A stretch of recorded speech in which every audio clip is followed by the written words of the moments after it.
My name's Vanessa Halliday and I'm here today to talk to Luke Miller as part of the SHA Chain Reaction series.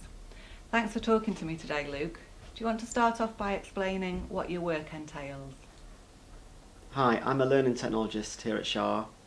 I'm the senior member of the learning technology team. I line manage Dan Smith and James Little as well. The role is pretty varied really. Our main job, if you like, is to support staff and students using MOLE, the virtual learning environment. So we're involved also in a lot of staff development here, so we're trying to help staff improve their digital literacy skills and help them to use technology in their teaching. So we mainly support SHA's 4 online master's courses, but we also dabble a bit and support the sort of face-to-face courses here too. I also get involved in a range of other things such as supporting live webinars. I also sit in teaching committee, various other course committee meetings, including the staff student committee. And I also get involved in doing things like video editing, filming, and things like that.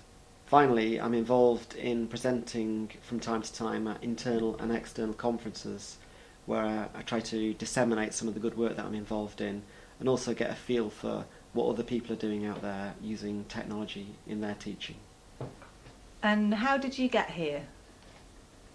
Well, funnily enough, when I was choosing my degree, I actually went for a computer science course, but I soon realised it wasn't for me and I swapped onto a new course that was running for the first time in Leeds called BSc in Media Technology.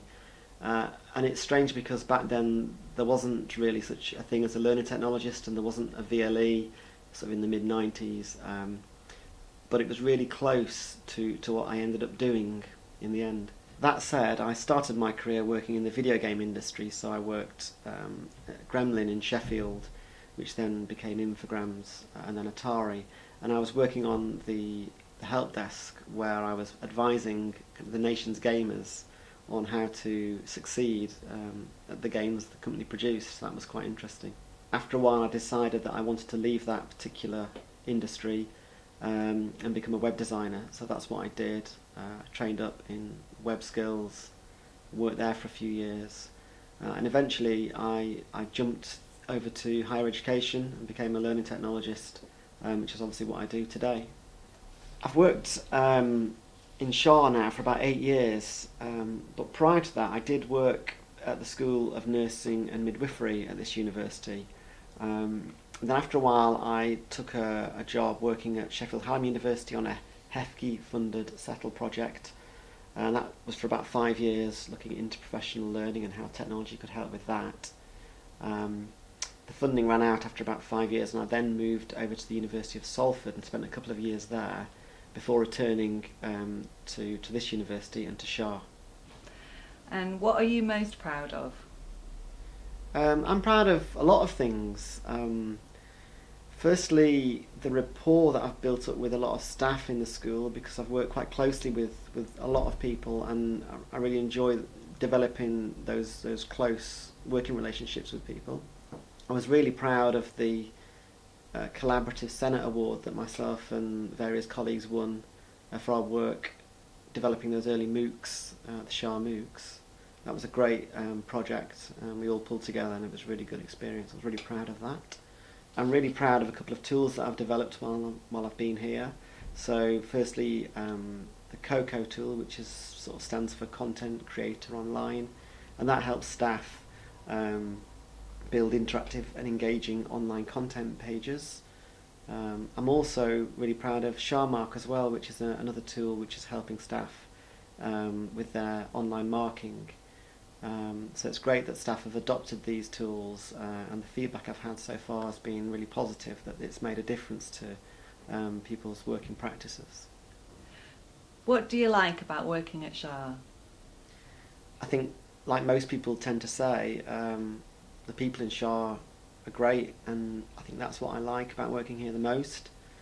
And luckily, because of my particular role, I work across the sections here, so I'm not just confined to working within one of the sections. So I actually get to work with staff across all sections, and that's great. SHA's also really good, I think, at supporting people to work flexibly. And you know, if you've got family, for example, they're really good at helping you work patterns that work for you and support your work-life balance. And do you have any tips on how to maintain a good work-life balance? I think my advice would be, if possible, when it's home time, go home, switch off your emails, try not to think about work. But yeah, try and enjoy your job, try and enjoy the time you're here, because apparently I think you spend like a third of your life at work, so don't be unhappy for all that time. I think also, even if you're really in the middle of something important, make some time, maybe 5 minutes every hour, just to step away from your desk and do something different. Sometimes we throw a soft ball around in our room, but whatever works for you really. I also switch off by writing poems. I've self-published a couple of books recently on Amazon, which is a new venture for me. One of them is a kids' book called Silliest Verse in the Universe, which is kind of written for my kids, and also a more grown-up poetry book called None of These Poems Rhyme.